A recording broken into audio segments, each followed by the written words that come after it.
नमस्कार साथियों। आज मैं मुंशी प्रेमचंद की एक और कहानी अनाथ लड़की लेके आई हूँ। सेठ पुरुषोत्तम दास पूना की सरस्वती पाठशाला का मुआयना करने के बाद निकले तो एक लड़की ने दौड़कर उनका दामन पकड़ लिया। सेठ जी रुक गए और प्यार से उसकी तरफ देखा और पूछा, क्या नाम है? लड़की ने जवाब दिया, रोहिणी। सेठ जी ने उसे गोद में उठा लिया और बोले, तुम्हें कुछ इनाम मिला? लड़की ने उनकी तरफ बच्चों जैसी गंभीरता से देखकर कहा, तुम चले जाते हो, मुझे रोना आता है, मुझे भी साथ लेते चलो। सेठ जी ने हंसते हुए कहा, मुझे बड़ी दूर जाना है, तुम कैसे चलोगी? रोहिणी ने प्यार से उसकी गर्दन में हाथ डाला और बोला, जहाँ तुम जाओगे वहीं मैं भी चलूँगी, मैं तुम्हारी बेटी हूँगी। मदरसे के अफसर ने आगे बढ़कर कहा, इसका बाप साल भर हुआ नहीं रहा, माँ कपड़े सीती है, बड़ी मुश्किल से गुजर होती है। सेठ जी के स्वभाव में करुणा बहुत थी। यह सुनकर उनकी आंखें भर आई। उस भोली प्रार्थना में वह दर्द था जो पत्थर से दिल को भी पिघला सकता था। बेकशी और यतीमी को इससे ज़्यादा दर्दनाक ढंग से जाहिर करना नामुमकिन था। उन्होंने सोचा, इस नन्हे से दिल में न जाने क्या अरमान होंगे और लड़कियां अपने खिलौने दिखाकर कहती होगी, यह मेरे बाप ने दिया है। वह अपने बाप के साथ मदरसे आती होगी, उसके साथ मेलों में जाती होंगी और उनकी दिलचस्पियों का जिक्र करती होगी। यह सब बातें सुनकर इस भोली लड़की को भी ख्वाहिश होती होगी कि मेरे बाप भी होता। माँ की मोहब्बत में गहराई और आत्मीयता होती है जिसे बच्चे समझ नहीं सकते। बाप की मोहब्बत में खुशी और चाव होता है जिसे बच्चे खूब समझते हैं। सेठ जी ने रोहिणी को प्यार से गले लगा लिया और बोले, अच्छा, मैं तुम्हें अपनी बेटी बनाऊंगा, लेकिन खूब जी लगाकर पढ़ना। अब छुट्टी का वक्त आ गया है, मेरे साथ आओ, तुम्हें तुम्हारा घर पहुंचा दूं। यह कहकर उन्होंने रोहिणी को अपने मोटर कार में बिठा लिया। रोहिणी ने बड़े इत्मीनान और गर्व से अपनी सहेलियों की तरफ देखा। उसकी बड़ी बड़ी आंखें खुशी से चमक रही थी और चेहरा चांदनी रात की तरह खिला हुआ था।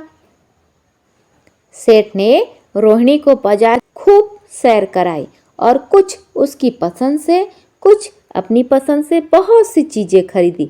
यहाँ तक कि रोहिणी बातें करते करते कुछ थक सी गई और खामोश हो गई। उसने इतनी चीज़ें देखी और इतनी बातें सुनी कि उसका जी भर गया।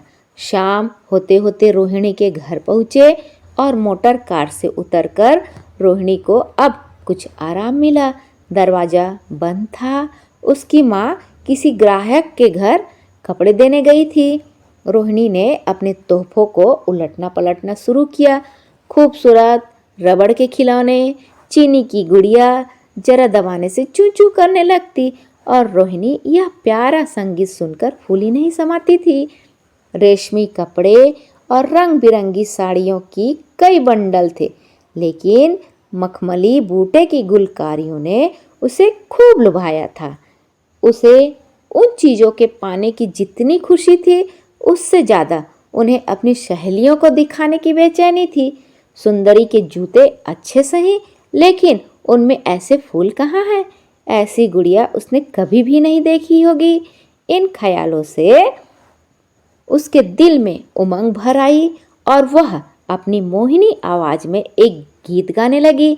सेठ जी दरवाजे पर खड़े इन पवित्र दृश्य का हार्दिक आनंद उठा रहे थे। इतने में रोहिणी की माँ रुक्मणी कपड़ों की एक पोटली लिए हुए आती दिखाई दी। रोहिणी ने खुशी से पागल होकर एक छलांग भरी और उसके पैरों से लिपट गई। रुक्मणी का चेहरा पीला था, आंखों में हसरत और बेकसी छिपी हुई थी। गुप्त चिंता का सजीव चित्र मालूम होती थी, जिसके लिए जिंदगी में कोई सहारा नहीं। मगर रोहिणी को जब उसने गोद में उठाकर प्यार से चूमा, जरा देर के लिए उसकी आंखों में उम्मीद और जिंदगी की झलक दिखाई दी। मुरझाया हुआ फूल खिल गया। बोली, आज तू इतनी देर तक कहाँ रही? मैं तुझे ढूंढने पाठशाला गई थी। रोहिणी ने हुमक कर कहा, मैं मोटर कार पर बैठकर बाजार गई थी। वहाँ से बहुत अच्छी अच्छी चीज़ें लाई हूँ। वह देखो कौन खड़ा है। माँ ने सेठ जी की तरफ ताका और लजाकर सिर झुका लिया। बरामदे में पहुँचते ही रोहिणी माँ की गोद से उतरकर सेठ जी के पास गई और अपनी माँ को यकीन दिलाने के लिए भोलेपन से बोली, क्यों, तुम मेरे बाप हो ना? सेठ जी ने उसे प्यार करके कहा, हाँ, तुम मेरी प्यारी बेटी हो। रोहिणी ने उनसे मुंह की तरफ याचना भरी आंखों से देखकर कहा, अब तुम रोज यहीं रहा करोगे? सेठ जी ने उसके बाल सुलझाकर जवाब दिया, मैं यहाँ रहूँगा तो काम कौन करेगा? मैं कभी कभी तुम्हें देखने आया करूँगा, लेकिन वहाँ से तुम्हारे लिए अच्छी अच्छी चीज़ें भेजूँगा। रोहिणी कुछ उदास सी हो गई। इतने में उसकी माँ ने मकान का दरवाज़ा खोला और बड़ी फुर्ती से मैले बिछावन और फटे हुए कपड़े समेट कर कोने में डाल दिए कि कहीं सेठ जी की निगाह उन पर न पड़ जाए। यह स्वाभिमान स्त्रियों की खास चीज़ है। रुक्मणी अब इस सोच में पड़ गई थी कि मैं इनकी खातिर तवाज़ो करूं। उसने सेठ जी का नाम सुना था। उसका पति हमेशा उनकी बड़ाई किया करता था। वह उनकी दया और उदारता की चर्चाएं अनेकों बार सुन चुकी थी।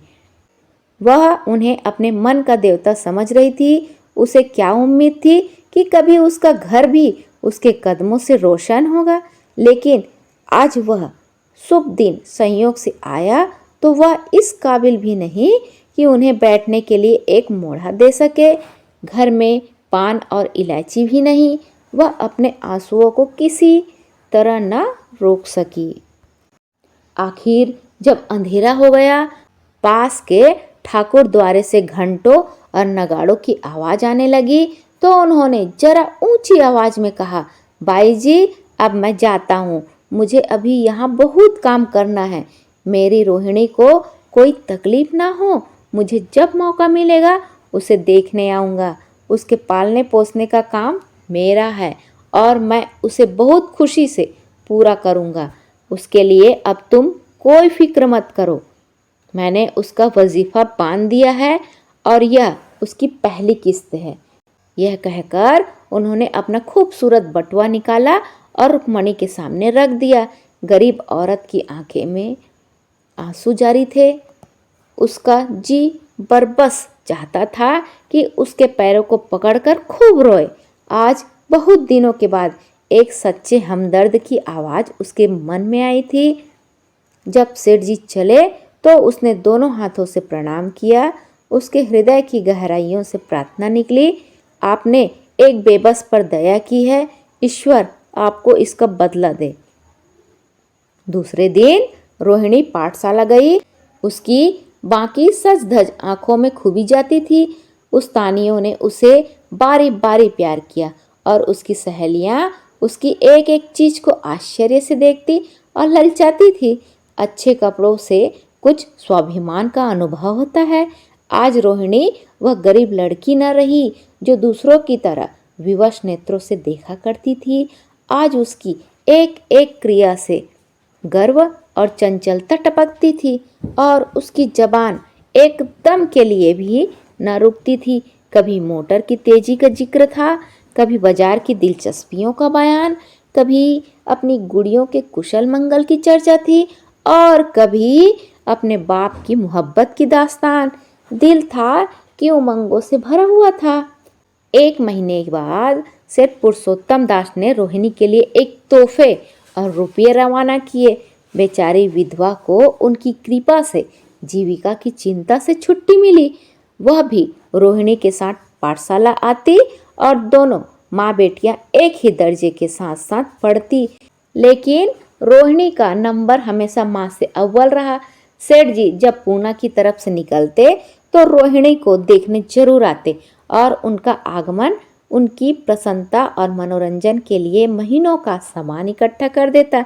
इसी तरह कई साल गुजर गए और रोहिणी ने जवानी के सुहाने हरे भरे मैदान में पैर रखा, जबकि बचपन की भोली भाली अदाओं में एक खास मतलब और इरादों का दखल हो जाता है। रोहिणी अब आंतरिक और बाह्य सौंदर्य में अपनी पाठशाला की नाक थी।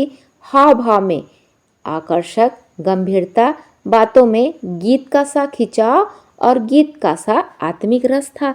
कपड़ों में रंगीन सादगी, आंखों में लाज, संकोच, विचारों में पवित्रता, मगर घमंड और बनावट और चंचलता से मुक्त। उसमें एक एकाग्रता थी, ऊंचे इरादों से पैदा होती थी। सेठ जी के बड़े बेटे नरोत्तम दास कई साल तक अमेरिका और जर्मनी की यूनिवर्सिटियों की खाक छानने के बाद इंजीनियरिंग विभाग में कमाल हासिल करके वापस आए थे। अमेरिका के सबसे प्रतिष्ठित कॉलेज में उन्होंने सम्मान का पद प्राप्त किया था। अमेरिका के अखबार एक हिंदुस्तानी नौजवान की इस शानदार कामयाबी पर चकित थे। उन्हीं का स्वागत करने के लिए बंबई में एक बड़ा जलसा किया गया था। इस उत्सव में शरीक होने के लिए लोग दूर दूर से आए थे। सरस्वती पाठशाला को भी निमंत्रण मिला और रोहिणी को सेठानी जी ने विशेष रूप से आमंत्रित किया। पाठशाला में हफ्तों तैयारियां हुई। रोहिणी को एकदम के लिए भी चैन न था। यह पहला मौका था कि उसने अपने लिए बहुत अच्छे अच्छे कपड़े बनवाए। रंगों के चुनाव में वह मिठास थी, कांट छांट में वह फबन जिससे उसकी सुंदरता चमक उठी। सेठानी कौशल्या देवी उसे लेने के लिए रेलवे स्टेशन पर मौजूद थी।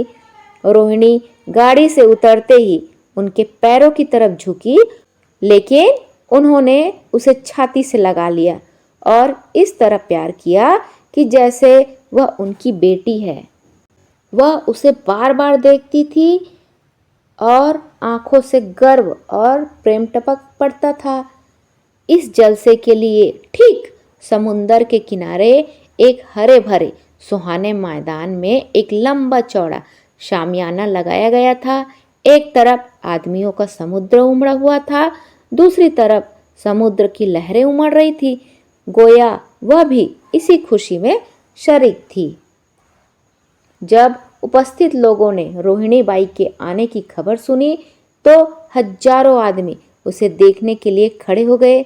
यही तो वह लड़की है जिसने अब की शास्त्री की परीक्षा पास की है। जरा उसके दर्शन करने चाहिए। अब भी इस देश की स्त्रियों में ऐसे रत्न मौजूद हैं। भोले भाले देश प्रेमियों में इस तरह की बातें होने लगी। शहर की कई प्रतिष्ठित महिलाओं ने आकर रोहिणी को गले लगाया और आपस में उसके सौंदर्य और उसके कपड़ों की चर्चा होने लगी। आखिर मिस्टर पुरुषोत्तम दास तशरीफ लाए।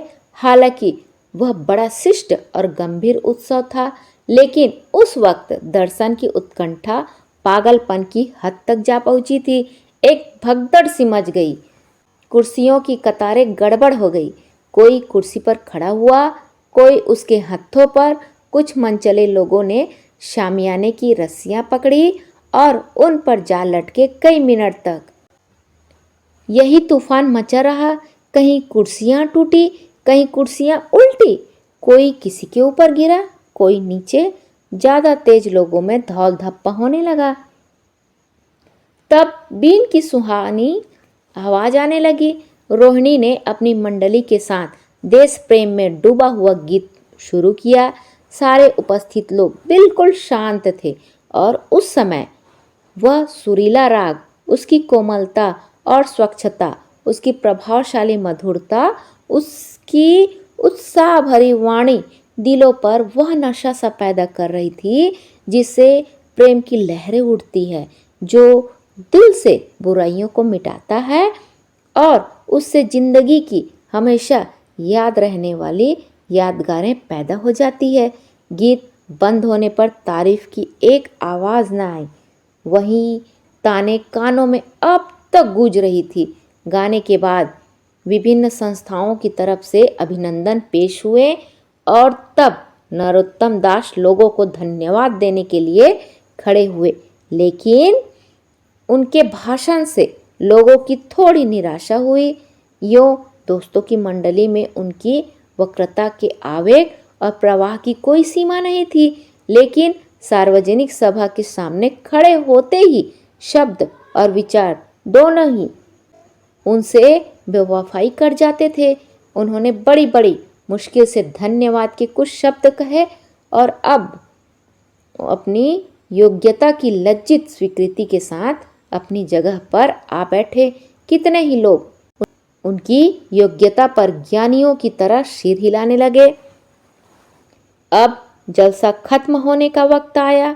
वह रेशमी हार जो सरस्वती पाठशाला की ओर से भेजा गया था मेज पर रखा हुआ था, उसे हीरो के गले में कौन डाले?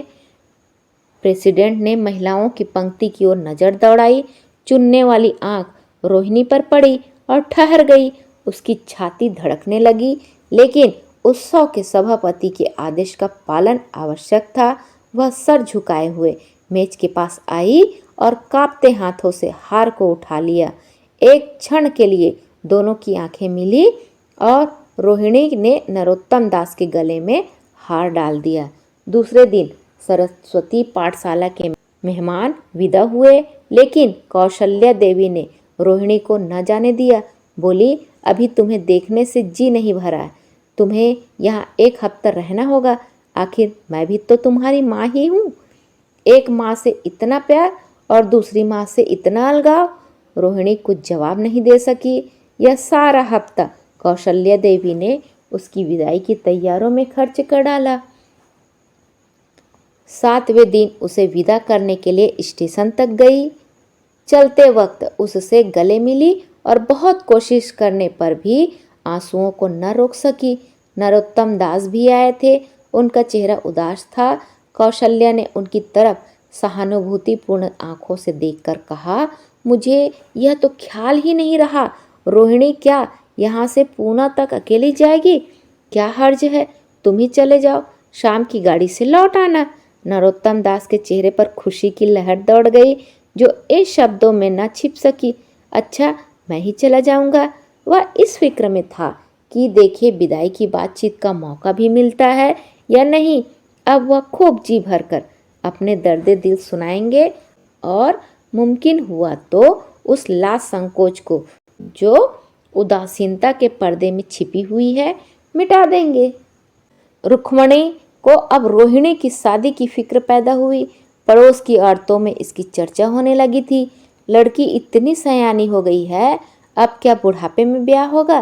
कई जगह से बात आई। उनमें कुछ बड़े प्रतिष्ठित घराने थे, लेकिन जब रुक्मणी उन पैमानों को सेठ जी के पास भेजती तो वे यही जवाब देते कि मैं खुद फिक्र में हूँ। रुक्मणी को उनकी यह टाल मटोल बुरी मालूम होती थी। रोहिणी को बंबई से लौटे महीना भर हो चुका था। एक दिन वह पाठशाला से लौटी तो उसे अम्मा की चारपाई पर एक खत पड़ा हुआ मिला। रोहिणी पढ़ने लगी। लिखा था, बहन, जब से मैंने तुम्हारी लड़की को बंबई में देखा है, मैं उस पर रिझ गई हूँ। अब उसके बगैर मुझे चैन नहीं है। क्या मेरा ऐसा भाग्य होगा कि वह मेरी बहू बन सके? मैं गरीब हूँ, लेकिन मैंने सेठ जी को राजी कर लिया है। तुम भी मेरी यह विनती कबूल करो। मैं तुम्हारी लड़की को चाहे फूलों की सेज पर न सुला सकूं, लेकिन इस घर का एक एक आदमी उसे आंखों की पुतली बनाकर रखेगा। अब रहा लड़का, माँ के मुंह से लड़के का बखान कुछ अच्छा नहीं मालूम होता, लेकिन यह कह सकती हूँ कि परमात्मा ने यह जोड़ी अपने हाथों से बनाई है। सूरत में, स्वभाव, विद्या में, हर दृष्टि से वह रोहिणी के योग्य है। तुम जैसे चाहो अपना इत्मीनान कर सकती हो। जवाब जल्द देना। और ज़्यादा क्या लिखूं? नीचे थोड़े से शब्दों में सेठ जी ने उस पैगाम की सिफारिश की थी। रोहिणी गालों पर हाथ रखकर सोचने लगी। नरोत्तम दास की तस्वीर उसकी आंखों के सामने आ खड़ी हुई। उनकी वह प्रेम की बातें, जिनका सिलसिला बंबई से पूना तक नहीं टूटा था, कानों में गूंजने लगी। उसने एक ठंडी सांस ली और उदास होकर चारपाई पर लेट गई। सरस्वती पाठशाला में एक बार फिर सजावट और सफाई के दृश्य देख रहे हैं। आज रोहिणी की शादी का शुभ दिन, शाम का वक्त, बसंत का सुहाना मौसम। पाठशाला के दीवार मुस्कुरा रहे हैं और हरा भरा बगीचा फूला नहीं समाता। चंद्रमा अपनी बारात लेकर पूरब की तरफ से निकला। उसी वक्त मंगलाचरण का सुहाना राग उस रुपहली चांदनी और हल्के हल्के हवा के झोंकों में लहरें मारने लगा। दूल्हा आया, उसे देखते ही लोग हैरत में आ गए। यह नरोत्तम दास थे। दूल्हा मंडप के नीचे गया। रोहिणी की माँ अपने को रोक न सकी। उसी वक्त जाकर सेठ जी के पैर पर गिर पड़ी। रोहिणी की आंखों से प्रेम और आनंद के आंसू बहने लगे। मंडप के नीचे हवन कुंड बना था। हवन शुरू हुआ। खुशबू की लपटें हवा में उठी और सारा मैदान महक गया। लोगों के दिलो दिमाग में ताजगी की उमंग पैदा हुई। फिर संस्कार की बारी आई। दूल्हा और दुल्हन ने आपस में हमदर्दी, जिम्मेदारी और वफादारी के पवित्र शब्द अपनी जबानों से कहे। विवाह की वह मुबारक जंजीर गले में पड़ी जिसमें वजन है, शक्ति है, पाबंदियां हैं, लेकिन वचन के साथ कुछ और पाबंदियों के साथ विश्वास है। दोनों दिलों में उस वक्त एक नई बलवान आत्मिक शक्ति की अनुभूति हो रही थी। जब शादी की रस्में खत्म हो गई तो नाच गाने की मजलिस का दौर आया। मोहक गीत गूंजने लगे। सेठ जी थक कर चूर हो गए थे। जरा दम लेने के लिए बगीचे में जाकर एक बेंच पर बैठ गए। ठंडी ठंडी हवा आ रही थी। एक नशा सा पैदा करने वाली शांति चारों तरफ छाई हुई थी। उसी वक्त रोहिणी उनके पास आई और उनके पैरों से लिपट गई। सेठ जी ने उसे उठाकर गले से लगा लिया और हंसकर बोले, क्यों, अब तू मेरी अपनी बेटी हो गई।